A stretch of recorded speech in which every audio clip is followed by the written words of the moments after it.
Is it up? Hello, everyone.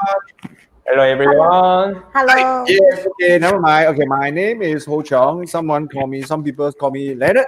All right, tonight we are presenting this dragon crossing dragon, or no dragon, no crossing. All right, and then we're going to talk about the challenges of foreign workers working in Singapore, this little red dot, and affectionately known as the Lion City. And I'm so glad that I have Young Seog coming from Korea, who's going to share with us his experience working as a foreign worker in Singapore, and also Karen from Malaysia telling us about how she has actually lived here for the last 35 years,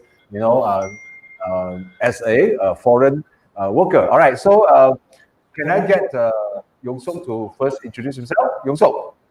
안녕하세요, 이영석입니다. 오늘 세션에 오신 것을 환영합니다.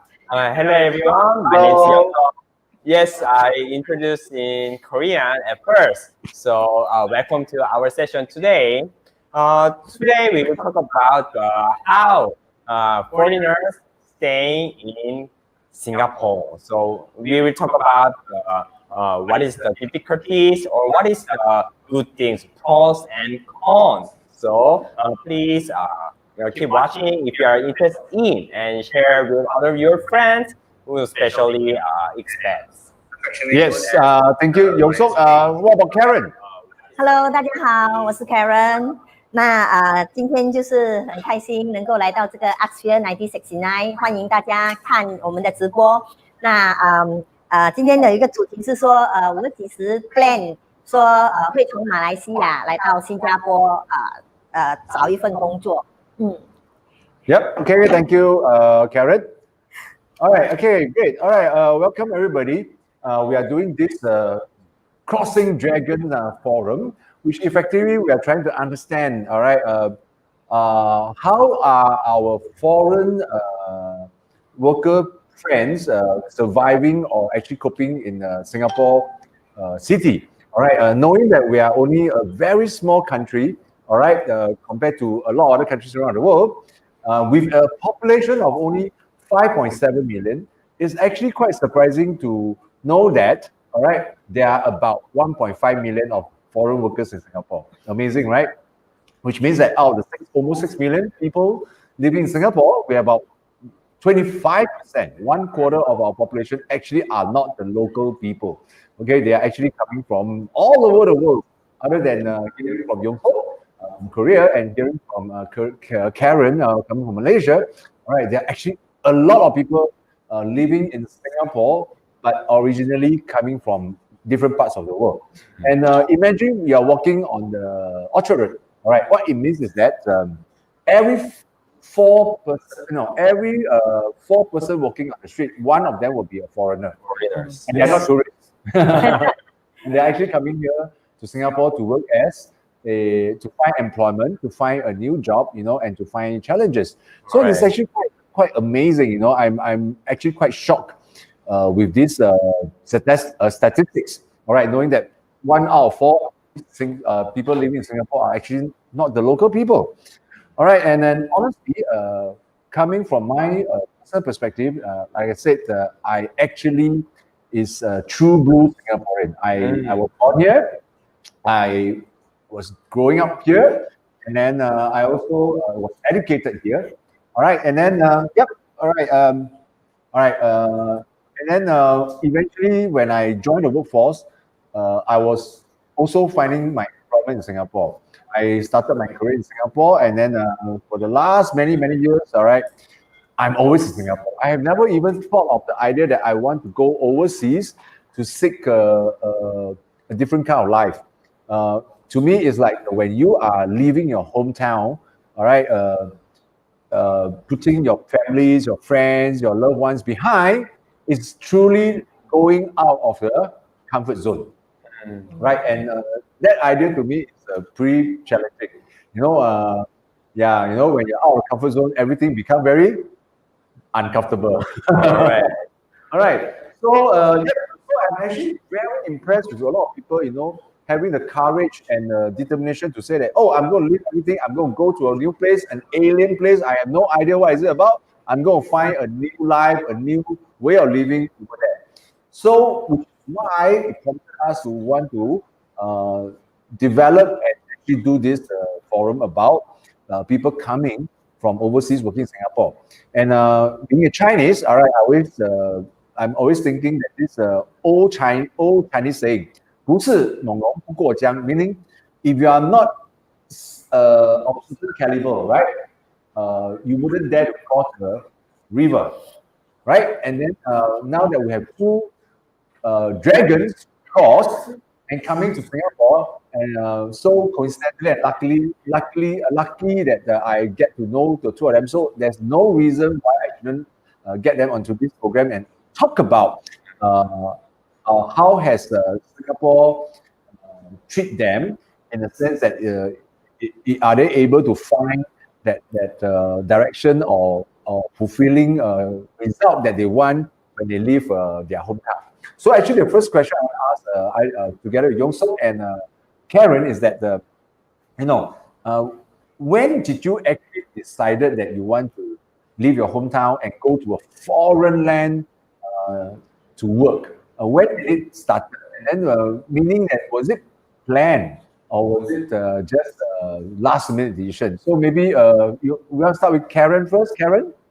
Hello， 大家好，真的提到的就是那个几时想到 plan 说来新加坡找一份工作哈。其实我中学毕业哈，那我中学毕业是在1968年。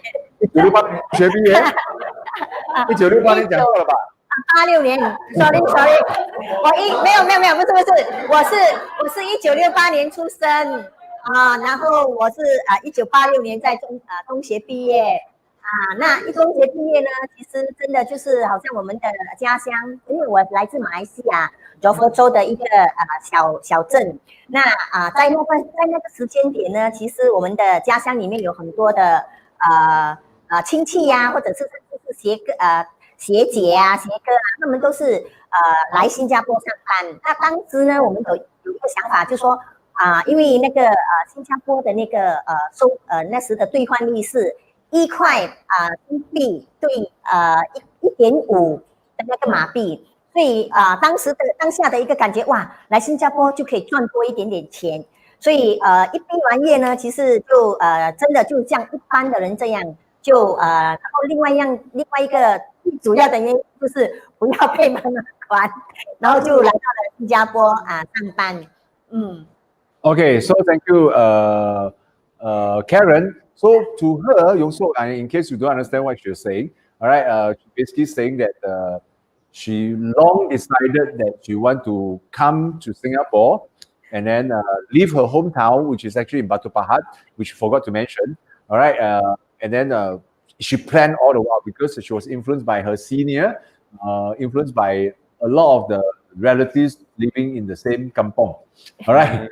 So it was planned. All right. So what about you? Before explaining when and how I decided here, I explain how I start my career. I studied almost 10 years for bachelor in university. Almost 10 years. Because 4 years for my major, 2 years, 3 years I post because of my national service. And the other 3 years I studied for passing to CPA license. Unfortunately, I couldn't pass. Anyway, it took 10 years to graduate, and then not easy to getting a job in Korea at the time. My age was almost 29, and I started my career as a contingent. That means that 2 years contract. But during this 2-year contract, I tried looking for other opportunities. However, it's very hard, and so-called big size companies. As you know that Samsung or Hyundai, these one positions have to fight almost more than 100 people. So it's not easy. And so I try to find my opportunity and I want to change my life. So it's really competitive in finding job in Korea. Then what about outside of Korea? So at the time, I was not really planning to come to Singapore. So I don't care the US or Australia or third countries. It doesn't matter. Just I wanted to work as a permanent job. So luckily, yeah, my head office was located in Singapore, and there was a job opening.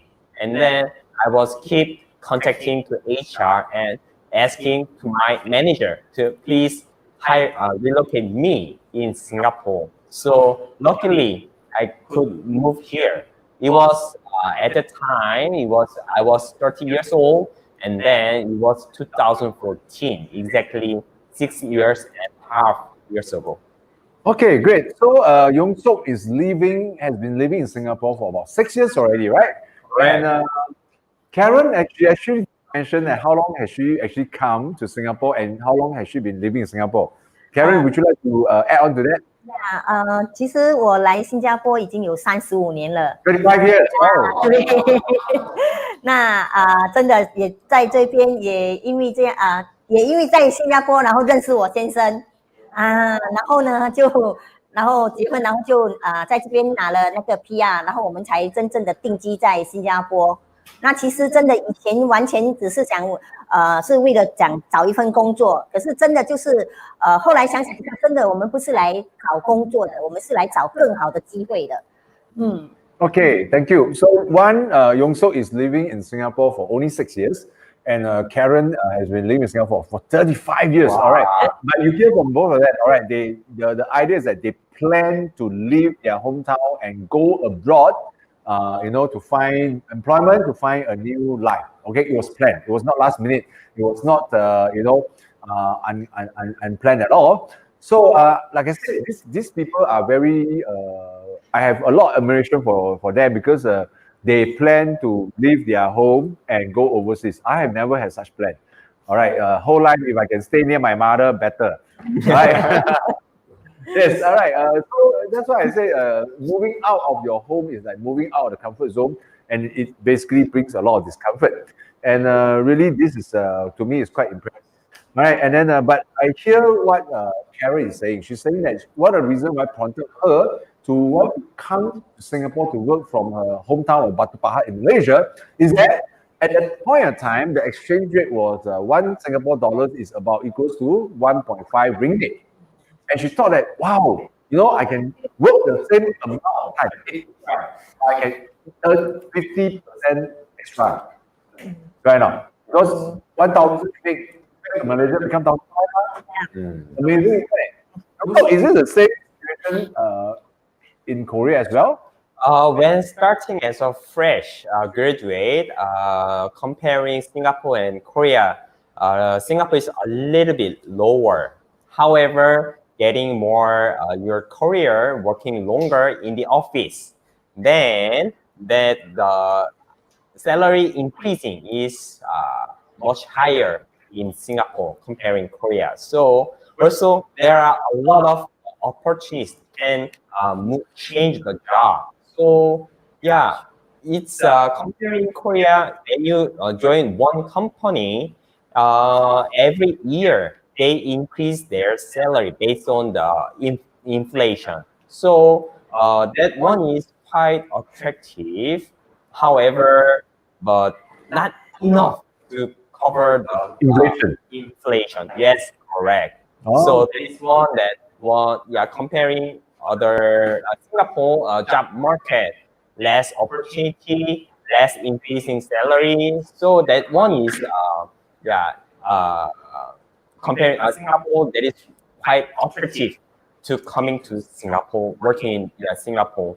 So yeah, I also consider that also coming to Singapore, that also not only the job opportunity, also can get some work experience using English, and not only the Singapore market, I can control whole market of Southeast Asia, not only Korean market.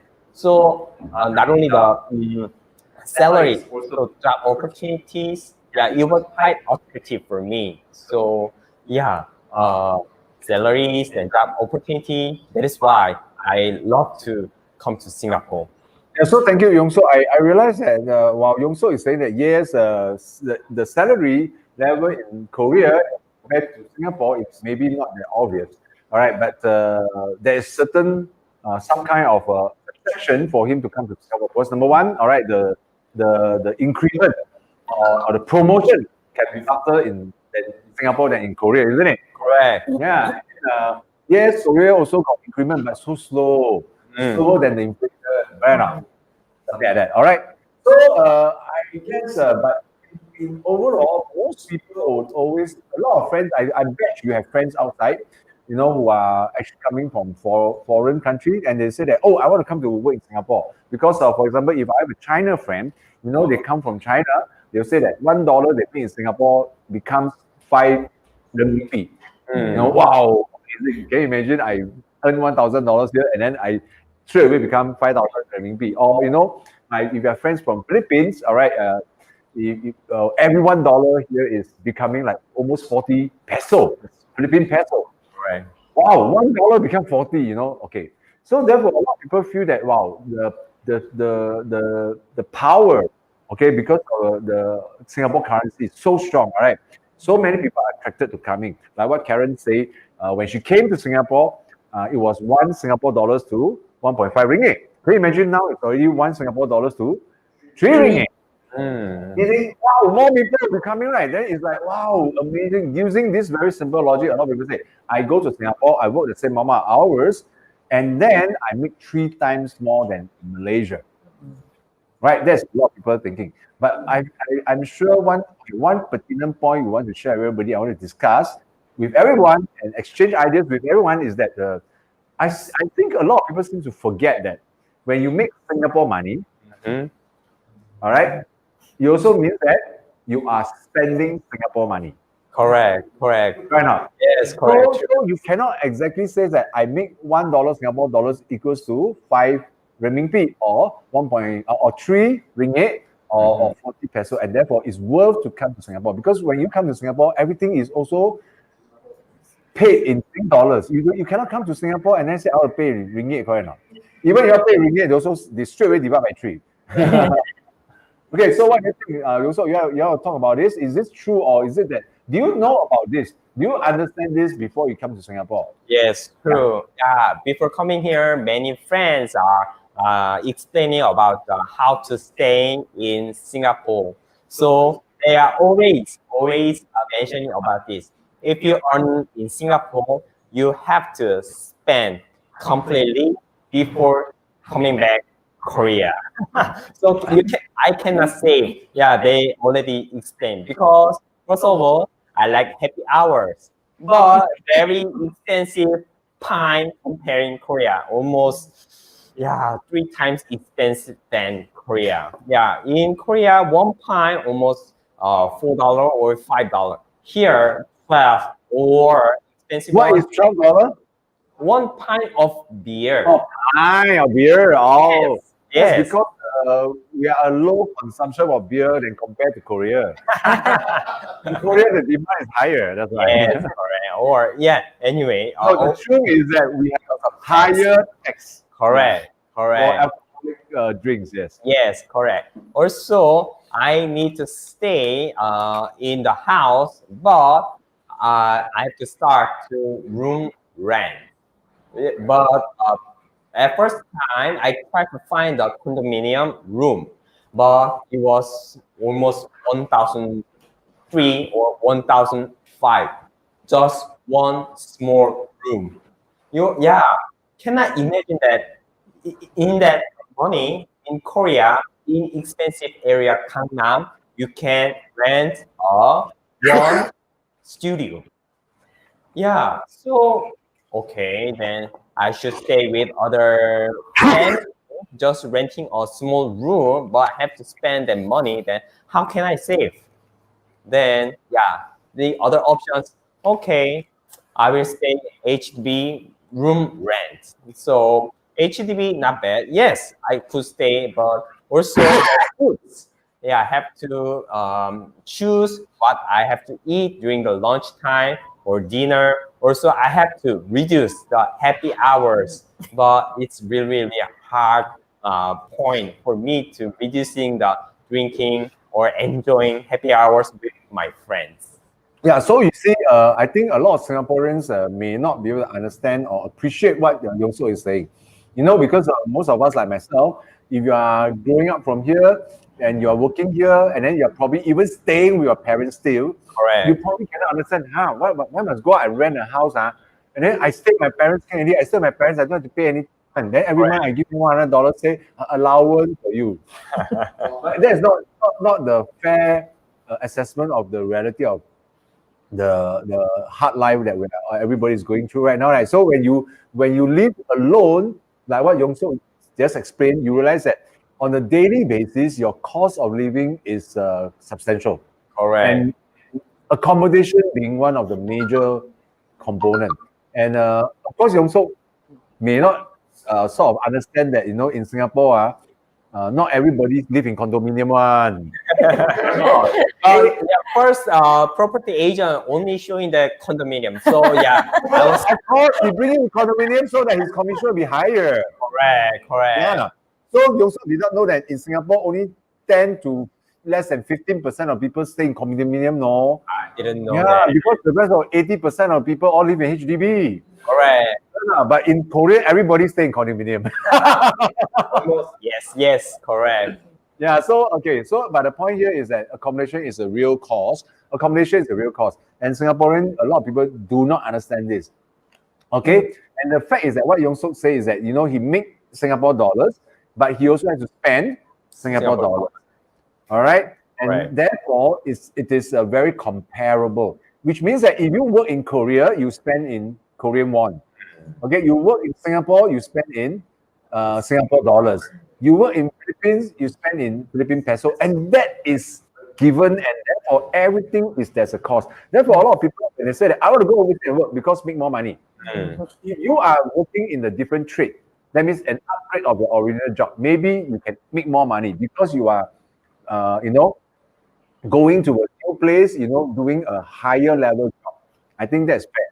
But if I'm just saying, for example, if you are working as almost the same kind of job, all right, even though it sounds as if like you are earning more in Singapore than compared to your hometown, the worst will happen when you realize that, hey, how come I make more than my hometown, but now I cannot save anything because you're spending in Singapore. Correct. You know what I mean? If you want to make higher income, like I said, if you're doing the same job, you have to be prepared to pay for a higher cost of living. Correct. All right. But if you stay in your hometown, you say, but I don't make a lot of money. But then you realize that because you're in hometown, you're spending in local money, and then better yet, it's your parents. Yes. So you see, you could actually feel that you're saving. So you see, it can't be a situation whereby you make Singapore dollars and then your cost of expenses is low because it's cheap. It's very unlikely. Yes. Only one thing. If you are a Malaysian living in JB, traveling to Singapore every day to work, Commute. and Yes, then correct. you go back and buy stuff and live in JB. And I think you should be able to explain that, isn't it? What do you think? Yeah，对，其实真的就是在我们就是马来西亚人来到新加坡工作哈，其实当时我的想法也是一样的，就好像刚才我们的人讲到的，哇，我们可以赚一块钱哈，就有1.5就是1500块哈，哇，当时的一个想法，哇，很多嘞，那我拿回去马来西亚的时候哦，我就可以买很多。对，可是我忘记了嘞，我忘记说我住在新加坡嘞，我的一切开销哦，全部都是以新币来。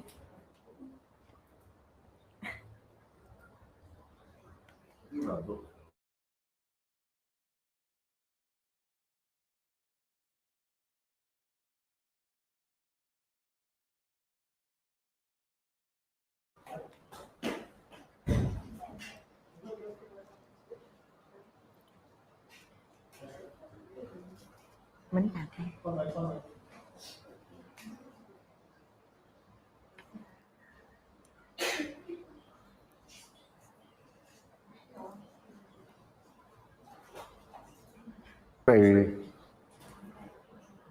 Okay. All right, we are coming back now. We have a bit of a technical glitch. All right. Okay, if you are just join us, we are doing a crossing dragon forum, and then we're looking about how can you survive in Singapore, foreign worker. And we have Karen sharing with us, and then we had a bit of difficulty just now in terms of our internet connection, and we got cut. And Sharon was talking about working in Singapore as a Malaysian, all right, and then she felt that she actually can make more because the exchange rate was about $1 Singapore to 1.5 ringgit, and she thought that $1,000 can become 1,500. All right, so can we get Karen continue from there? All right, Karen. Hello， 就是刚才有提到的，就是说，我之前来新加坡上班的时候，我就一个想法是说，哇，我如果在新加坡赚1000块的话，我就有马币1500嘞。可是我忘记了说我是在新加坡生活那时呢，真的真的所赚的钱真的不够就是只是每个月刚刚好付房租啦，然后生活费啦，还有车费这些东西。可是我也看到了很多的跟我一样的是马来西亚人，他们呢为了要省钱，就是每一天就是骑着那个机车，就是每天这样早上骑车就是 sorry 骑着摩托cycle对，就是每天这样来回那个长梯，然后最重要的就是每天早上要很早起身，然后就做到晚上，然后after that回去的时候又要塞1-2个小时。那因为为什么我有这种感觉？因为当时好几年过后，我认识了陈安之后呢，我们也是这样每一个星期一定要回去马来西亚，就是这样每一天每一个星期这样回去。可是我们每一次回去的时候我们都很怕，为什么？因为回去的时候塞了1-2个小时，然后回来又塞1-2个小时，所以那种感觉是我不太喜欢的，所以。当时呢，我们就决定说我们要住在新加坡，因为大家都知道，有时候我们这样子在那个每天这样来回的过程当中其实也是真的精神上也是非常的透支，然后再加上有时候交通方面真的是我们也是看了非常的怕，所以那时候我们就决定说要留在新加坡这样子。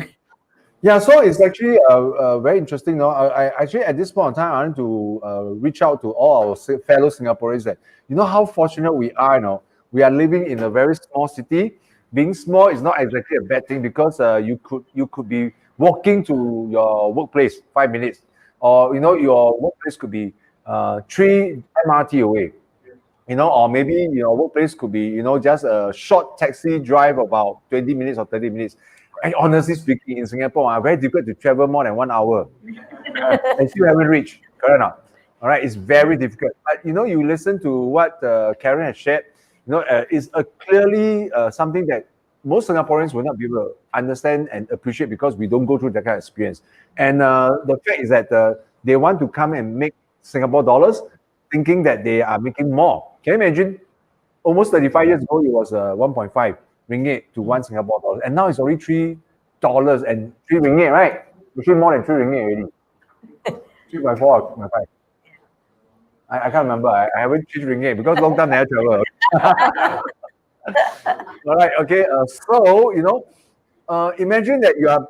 The notion of a lot of people going overseas to work, if your intent is just to make more money because you feel that the currency over there is much stronger, I think you must always remember to take into consideration that you're going to spend in that local currency, which means that it will render your imagination totally irrelevant. All right, and I feel a lot of people don't really make that kind of consideration, which is it may be a shock to you, but a lot of people really don't have that kind of notion. They don't have the kind of understanding of things. All right, so Singaporeans, you don't have to worry about that. But really, unless you do exactly like what Karen described to you, which we already know that there are almost about 3 to 400,000 of Malaysians living in JB, all right, commuting on their motorbike and then coming to Singapore in the early morning and then work in Singapore and go home living in Malaysia. And therefore, this is a true realization of making Singapore dollars and spending the Malaysian ringgit. Then it could be really, wow, then you really feel that you're making a lot of money. But the idea is that very hard law, very difficult life law, because early morning must wake up. All right, then get stuck in the traffic. All right, and then work very hard job, and then eventually still have to go back home. And then when you go back home in the evening, sometimes also cannot traffic jam again. And it's like every day is like that. Ayo, I think, it cannot work for me. It's like almost like I have to wake up 2-3 hours before office hour to go to work. Ayo, so tough, isn't it? For me, most Singaporeans is that 8:30 start work, maybe 7:30 then wake up. Right, but actually, this is not just a situation whereby it's a Malaysia or Singapore problem. Actually, Young Seog in Korea, all right, or even in a lot of larger countries, in Japan, everywhere, as long as it's a big country, all right, they have the same problem also.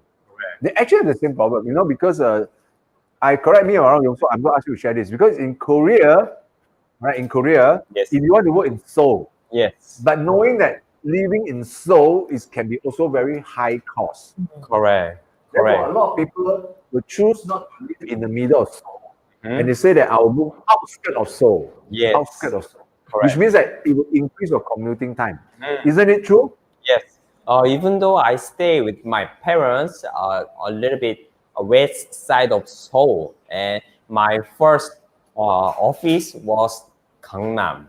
Gangnam is east, southeast. So almost end to end of Seoul. So every day, every morning, I have to wake up at 6:30, and then the breakfast very important for our family. So I have to have breakfast with my family and go. It takes 1 hour and 30 minutes from my house to the office. It means every 3 hours a day I spending on the way to go to office, to come back to home, come home. It means comparing Singapore is as Leonard shared, within 30 minutes take taxi then wherever I can go. But Korea is always traffic in the morning near Gangnam or Jongno. Also, there's a lot of office there, and if to commute there, not easy, taking a lot of time. Also, very expensive in Seoul. So people try to find a house outskirts of Seoul. That is why taking more time to commute a day. Yeah. So you see, I think these are all real problems that is experiencing by Young Seog or even like Aaron. But I think not that Singaporeans do. I think the fortune of Singaporeans is that because we are a very small country, and a lot of us, even for myself, before I got married, all right, I was still with my parents, and somehow a lot of people forgot that there's a cost of living because they're not paying for the house, they're not paying for the utilities, they're not paying for a lot of things. They're only paying for themselves, and therefore the idea of drawing a salary of say $2,000 a month for a lot of young people, they feel, wow, it's a lot of money. I always say this, I mean, for all your life, before you join the workforce, can you imagine your whole life you take pocket money from your father and mother, and suddenly you join the workforce, and even if your first salary is only $2,500, the $2,500 you make,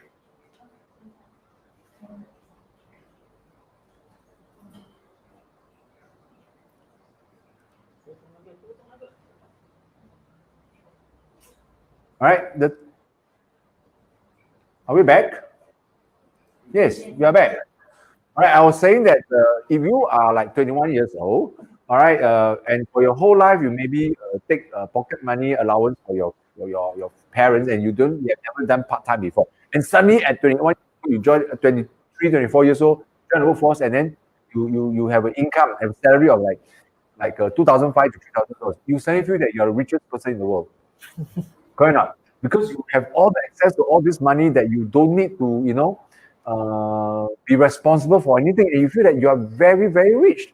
But really, I think there's 2 points I want to make here. First point is that you must consider that is $3,000 or $2,500 really that enough?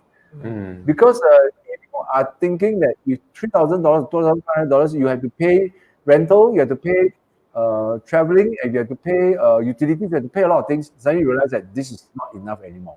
Right. All right. Right. Yes. And at the same time, like what Young Seog say, in Korea the salary increment is so slow, slower than the inflation. Slower than a tortoise, right?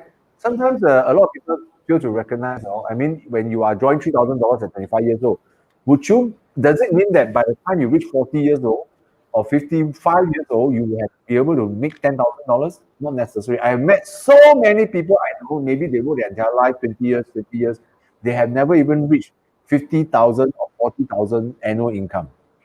All right, meaning what? Really, sometimes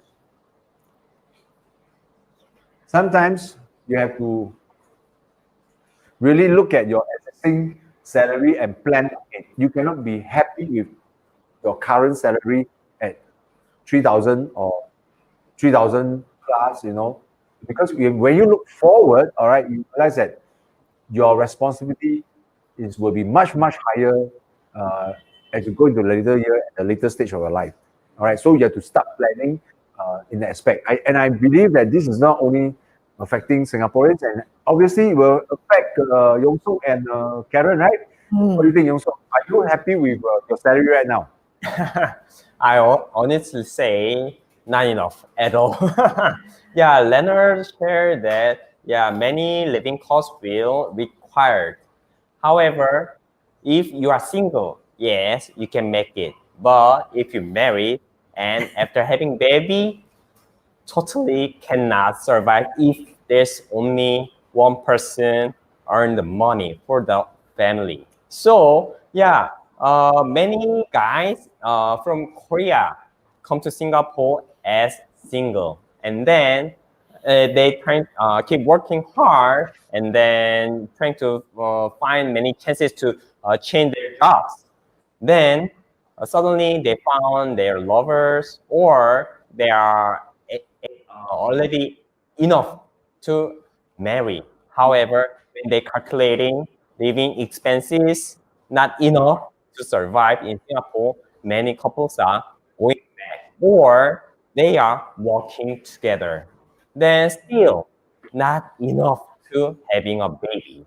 So insurance not cover their babies, and then not enough. So they are trying to, some people avoid having a baby, or if they want to having a baby, then going back, or keep trying to change their job. So at first time they are looking for a chance to come to Singapore, but still not easy. Yep. It is the reality. Yeah, thank you, Young Seog. Actually, if you just joined us, we are Crossing Dragons Forum. All right, I have Young Seog coming from Korea, and I have Karen coming from Malaysia. All right, they are dragons who have crossed the rivers to come to Singapore, this small little red dot, to work. And I'm a true blue Singaporean, and I really enjoy what they've been telling us, because it gave us a very different perspective about what they have gone through in their work life, and something most Singaporeans would not have thought about. But we have been talking about income versus your cost of living, and cost of living is something that a lot of people don't really take into consideration. Some of them coming from overseas, they forgot that they are earning Singapore dollars and spending Singapore dollars. Right? And Singaporeans who have been living in their Singapore all their life, they forgot that their cost of living right now is actually being paid by their parents. And then they got too complacent with their small little salary. They forgot to plan ahead for the different stage of their life. All right. So is your income high enough? If you think that you have salary, right, you have high salary and that's enough for you, maybe you can let us know. But would you agree with us to say that while income is important, the more you must also understand how do you plan for that income growth so that it can cater to your growth in cost of living. All right, so we are going to show you a video right now, which I saw on the internet, on YouTube in particular. All right, it's actually a book review of one of the very popular and well-known book called Rich Dad Poor Dad. All right, if you have read this book, yes, you can let us know. I have read a few of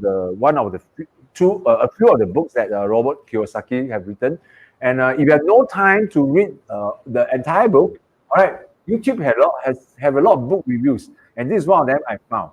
All right, and then the YouTube creator actually mentioned that he has 5 takeaways after reading this book on Rich Dad Poor Dad. But I'm not going to talk about everything because we're just only talking about one point.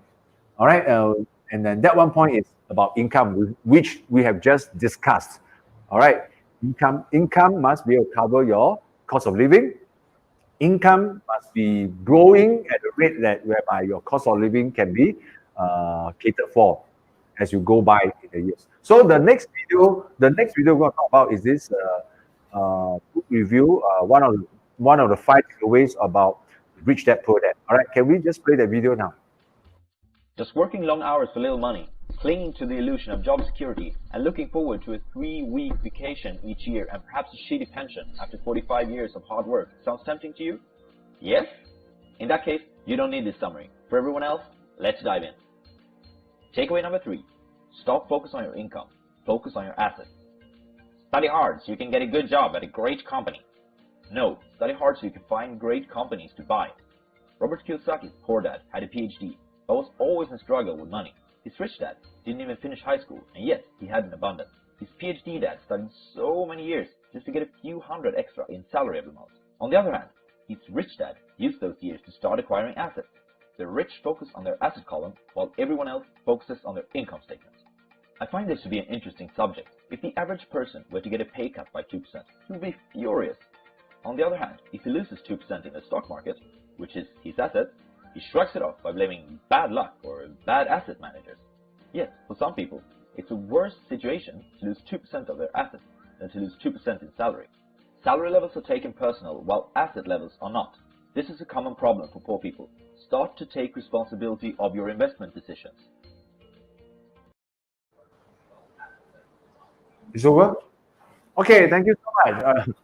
So across in the video, I hope it's a very short video because there are 5 points to share, but I'm going to just talk about one of the particular points, which is focus on the asset, not income.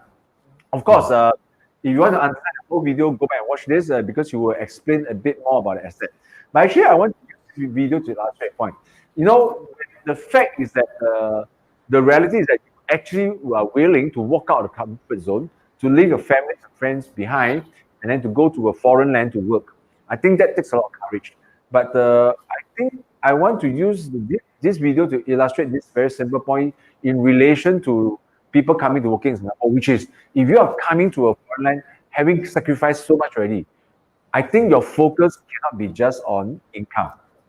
All right, just like what the video says, focus on opportunity, not income. So what do you think? If I were to say that since you are going to come all the way from Korea to Singapore, should you just focus on income or should you be focusing on an opportunity? To work, came to Singapore is to working. So my plan was minimum 3 years, maximum 5 years. I will get my experience working in Singapore. Then I will go back Korea. But still, I'm staying in Singapore because I'm married. Yes. So I never ever thinking about buying the assets in Singapore because just monthly just rent a room. There is the most cheapest I can stay in Singapore. But so after married, then I changed my mind to buy a house. So we are still working on it, but most guys are coming to Singapore is not easy because as a foreigner, buying a property is very expensive. Additional buyer stamp duty, adding 20% of property price, have to pay 20% more. It means at least a $1 million assets have to pay $200,000 more. Cannot afford it. And also, it's not easy to loan money from a bank. Yes, as a foreigner. So that is, at first time, I never ever thinking about to buy an asset in Singapore. Yeah, but so therefore, if you can't be looking at an asset, then you should be looking at opportunity, isn't it? Correct. Yeah. Correct. So comparing Korea, almost double price, same size, but the double price. So at first time I was quite shocked. How can I afford it? How can I afford it? How much I should save the money? Then I just realized, oh, no more happy hour. I need to save my money. That is the one that I can survive in Singapore. But, so also without parents' help, it's not easy to survive in Singapore, honestly. Yep. So you see, you realize that if you are in an employment, it's really tough, because no matter how hard you aim to work, it will always have that invisible ceiling. Of course, some would have a better break in a career, of course, but really, especially for our friends coming from overseas, I always think that, like I said earlier, since you're already willing to sacrifice that friendship, the kinship, the comfort, and then coming to Singapore, I think you shouldn't be looking at you shouldn't be just focused on the Singapore dollars that you are going to make, isn't it? Karen, 你觉得呢？对，其实真的就如 Leonard 刚才提到的，真的我们来新加坡真的当时真的没有想到说哇，那个开销啊，那个费用这么的大，所赚的那个收入根本都没有剩下多少，更不用讲说要在新加坡投资什么房子啊，还是什么之类的东西。真的，那过后呢，真的我们就跟陈安我们认识了过后，我们真的很省，一个省钱，可是真的也是没有办法让我们去可以在新加坡可以买到房子。然后到了最后呢，其实真的就是要去找到一个不一样的一个机会。然后才可以给我们的那个有机会可以去在新加坡买到我们自己的第一间的那个政府主屋那当时我们的那时是20多年前，我们的政府主屋就已经是120千了，所以对我们而言我们两个要存这笔钱真的是一件非常难的一件事情Yeah. So okay. So therefore, we all know now that you have been Karen has come to Singapore for 35 years, and then Young-Seog, you have been here for 6 years. All right. I'm not asking you to I'm not asking you to look for the next house to buy. All right, but I'm thinking that shouldn't you guys be looking beyond asset, or whether you should be looking beyond your salary? Correct. You should be looking for opportunity to to bring you to a next level, isn't it? Correct. Yeah. You think so? Yes, actually, I married last year, so we had to find a sweet home. That is why, we bought a condominium in Singapore. So I never imagined, but quite different process comparing Korea. So many times I need to talk with my wife and then try to find the location, which condominium will be suitable for us, and based on our budget, will be fine. So the best condo should be near my parents-in-law house. Everybody agree with that, yes. Correct. So anyway, never imagined that I will buy condominium in Singapore. However, the mortgage loan, house loan is almost 30 years. So quite a long time. It means I need to work more than 30 years from now on. It means now 37 years old, but almost 70 years I should work till paying back all of house loan. It means, yeah, I need to plan the save more and then how to spend my money very wisely. Yep. You see, I think that is only is everybody's problem. All right. So therefore, I think in a nutshell, what we're trying to say is that there's nothing wrong about dreaming to acquire a big house or buy your car or whatever. But at the end of the day, is that saving is not the right way to enrich yourself. All right, depriving yourself of all these luxury goods or whatever is also not a way to enrich yourself, but rather I think uh, focusing on how to grow your income, all right, in a very exponential rate, if possible, is slightly a more uh, livable way, sustainable way. That's right, because we surely know that none of the top billionaire in the world, be it Warren Buffett or be it Bill Gates or be it Mark Zuckerberg or even Jeff Bezos or Elon Musk, none of them became billionaire because they stay very hard. None of them, right? But they always look for opportunities to be able to, give them challenges that actually let them grow in many, many ways and enrich in many, many ways. All right. So, thank you, Young Seog, and thank you, Karen. Now we are moving into the last part of what we're going to discuss, which is, I think, applicable to everybody. In the past, we already know that a lot of people will travel from one area to another area to work because they say now they pay better. Now they got better job. Now they got better prospect, whatever. But since COVID, started back early last year, all right, and it's almost a year already, all right, and then we now is going to this new experiencing this new kind of work pattern, which is Correct. everybody know. Oh, what? Working, WFH. Okay, Working work from home. all right, and then in the beginning it was more like a temporary kind of arrangement. Everybody said, just stay lah, just stay home, don't come, it's lockdown. Oh, then everybody eventually will all go back to the office and work. And seriously, at that time, when this whole thing started, everybody said, oh, this is a temporary measure. This is a temporary measure. Eventually, we all have to go back to. I think this temporary measure has gone on for almost 9 months already. I don't know whether for anything temporary for last so long.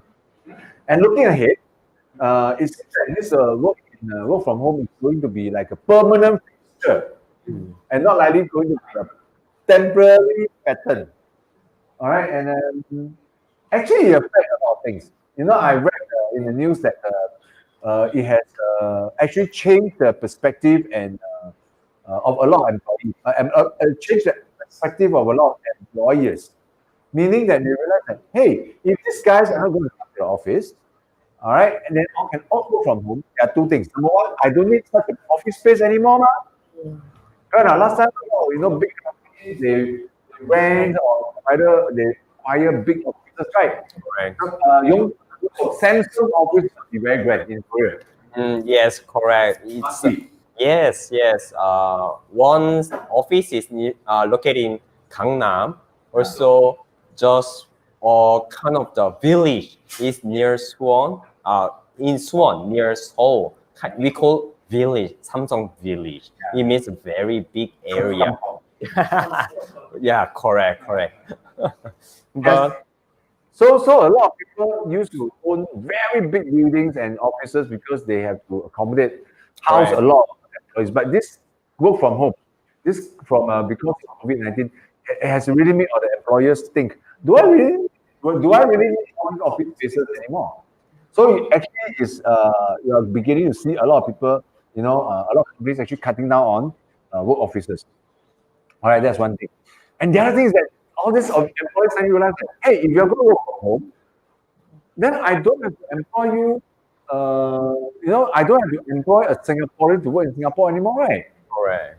I can employ a corporate working for Singapore, but live in Korean home. Correct. I don't even have to pay for expensive pay.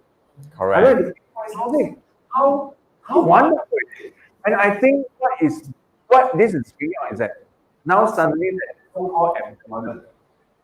If you think that in Singapore you're competing with the Singaporeans for a Singapore job, I think not to mention that last time we have people like Korea, like Young Seog and Karen coming from Korea and Malaysia into Singapore come to search a job.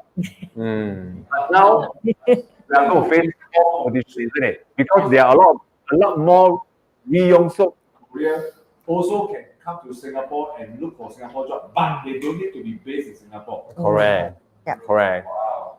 What do you think, Young Seog? Yeah, this one, yeah, before starting COVID, I want to share what happened. Okay. Yes, I will repeat again.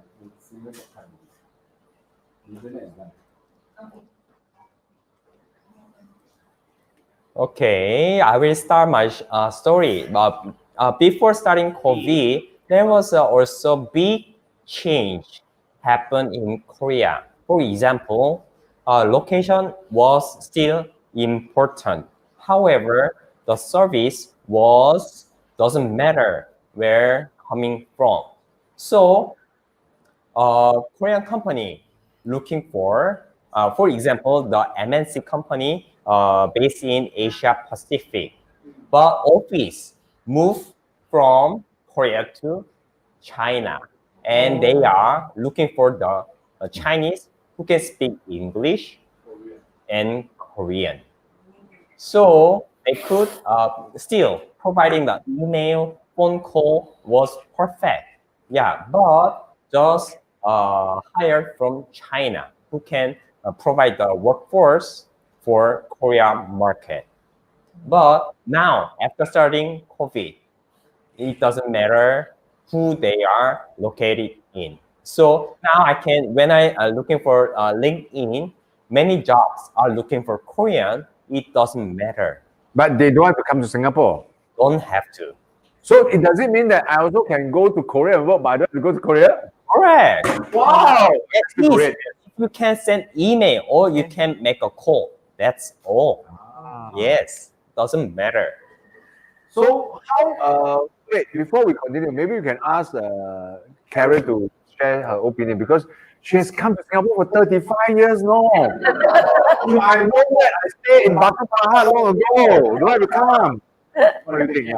呀，真的就是好像刚才我们的欧巴还有我们的连一再提到的，因为现今的这个社会已经不一样了，因为面对那个 COVID-19 嘛，所以整个环境已经改变了，已经不用说那个人要去到那个店里面去上班才可以有那份收入。其实这也让我更加有危机感呢，因为我曾经有一份工作是在做 retail 的嘞。可是现在很多的 retail 他们已经有在那个网站那边在做生意了嘞，所以这个也代表说间接的那些他也不需要这么多的那个员工了，所以真的就是真的那个危机感特别的强，所以真的我就听到有一个很有智慧的人告诉我一样东西，他说没有危机事实上没有危机就是一个最大的危机，所以我听了我就哇真的那个感同身受啊，所以你很喜欢危机啦？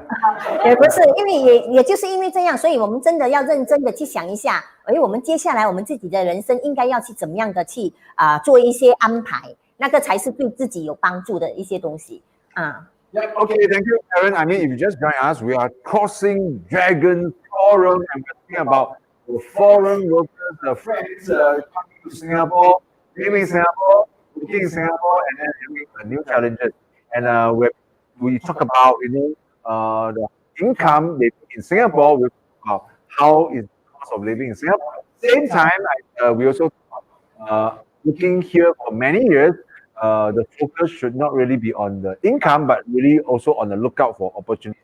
And we just talked about how has the COVID-19 prompted this whole work practices like work from home, and now turning this into a very different playground altogether. And like what we said earlier, all right, it suddenly appears to a lot of employers that I have a wider selection of a wider choice of workers. I don't necessarily have to employ Singaporeans to work in Singapore anymore. Correct. I can actually employ, a lot of people, other than Singaporeans working for Singapore companies, but they need not be based in Singapore. And this is really a game changer. It really, overturned. Okay, it's like it's brand new. It's revamping the whole situation about employment. And so going back, coming to Singapore to work and then going overseas to work, and then as a foreign worker, it's really kind of I don't know. A good news, it could be a bad news, but the idea is that, oh, Lama, I come to Singapore already. If I had known this, I would have stayed back in Korea.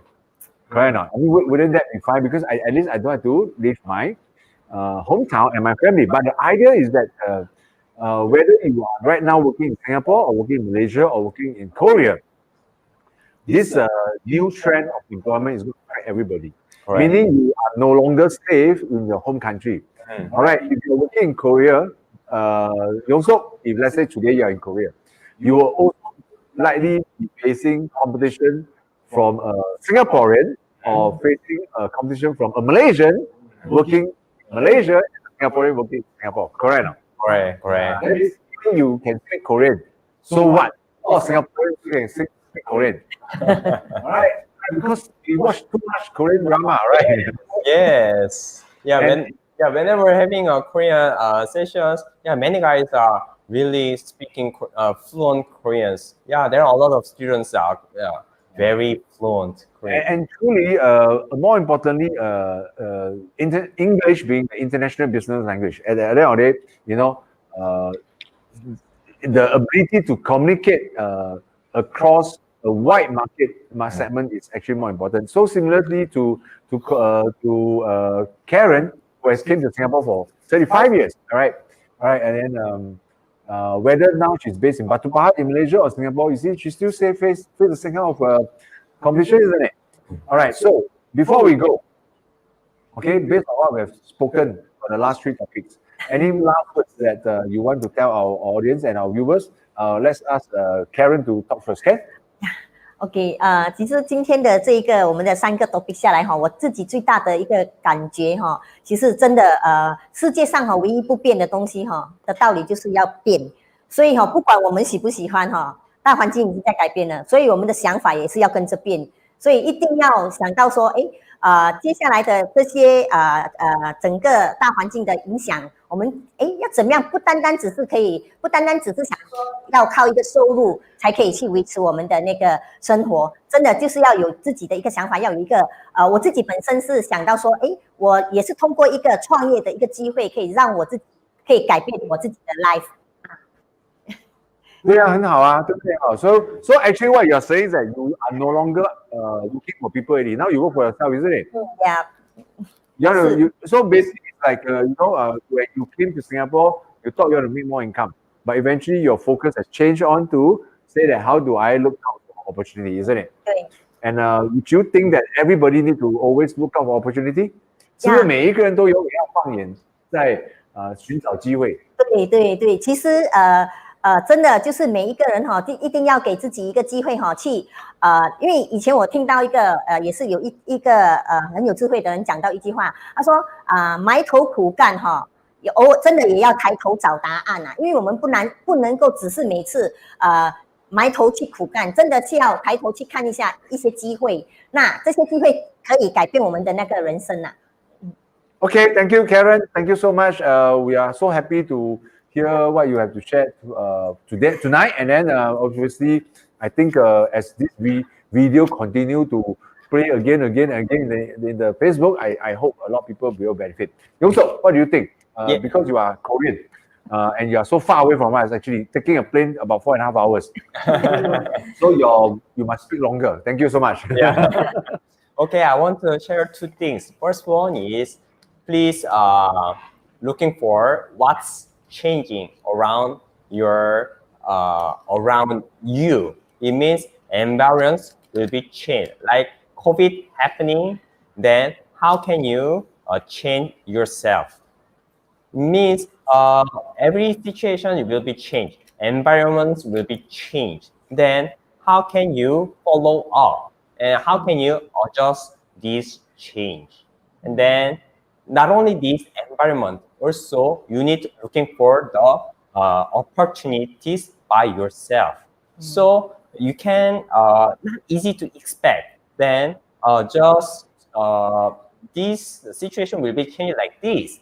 Then I will move here in advance to welcoming this change.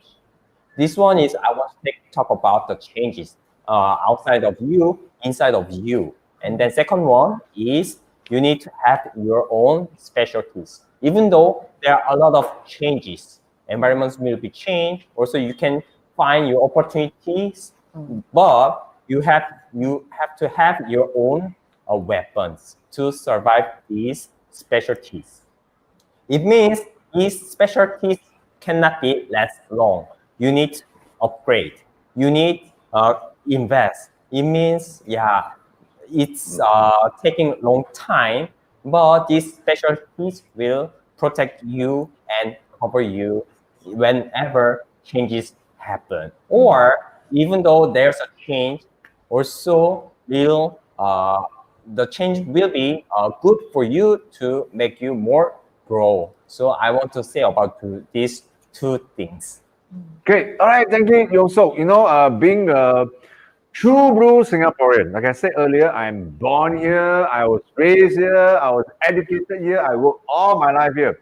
The fortune of being a Singaporean is that, wow, we are so small. We don't have to, everything is so convenient.